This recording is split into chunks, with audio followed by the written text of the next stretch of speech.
சிறை 1000ல் பாகம் 20. உன் பொண்டாட்டி ஓடி போயிடுவாடா, அப்புறம் நீ தான் ரோட்டில் நிற்கணும் அப்புடின்னு அவன் சொல்லுவேன். சரிண்ணே இனிமேல் ஒழுக்கமாக இருக்கிறேனே அப்புடின்னு சொல்லிட்டு அப்புறம் பழைய குருடி கதவை திறடின்னு இன்னும் 2 பேரோட வந்து பேச ஆரம்பிப்பேன்.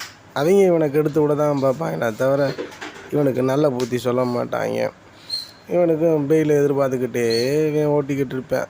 அப்போ ஒருத்தன் சொல்லுவேன், டேய் இன்றைக்கி உனக்கு பெயில் ஆர்டர் வந்தாலும் வந்துடும்டா, நாளைக்கு நீ வெளியே போயிடுவ, வெளியே போனோன்னே ஏரியாவுக்குள்ள போய் பயலில் போய் பார்க்கணும், நான் சொல்கிறோன்னு தம்மும் கொடுப்பாங்க, அதை வாங்கி அப்படியே ரோல் அடித்து விடணும், வாய்தாக்கு வந்துக்கு இருப்பாங்க பயலுக, அவங்கள போய் கோர்ட்டில் பாரு, அவங்களுக்கு ஏதாவது கொடுக்கணும் அப்படின்னு சொல்லி அவன் சொல்லுவேன்.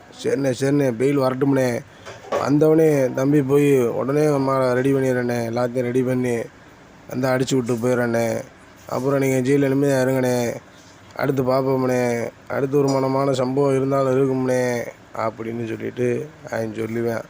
சரிடா இரு பார்த்துக்குருவோம், பெயில் வருதான்னு பார்ப்போம், நாளைக்கு கண்டிப்பாக வரும்னு நினைக்கிறேன்டா, இல்லைன்னா இன்றைக்கி சாயந்தரமே நீ போனாலும் போகலாம்டா, வாய்ப்பு இருக்குடா, ஏன்னா பெயில் 6 மணிக்கு தான் வரும், அதையும் பொறுத்துரு, மைக்கில் வாசிக்கிறாங்களாம் பார்ப்போம் பேர அப்படின்னு சொல்லிட்டு உட்கார வச்சுக்கிருப்பாங்க.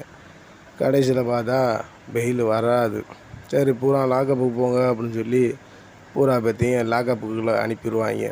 லாக்கப்பில் போனோடனே அவன் பழையபடி வேதனையாகி, என்னடா நம்மளுக்கு இன்னும் பெயில் வரலையே, நம்ம முன்னாடி பெயில் அனுப்புனாலா இல்லையான்னு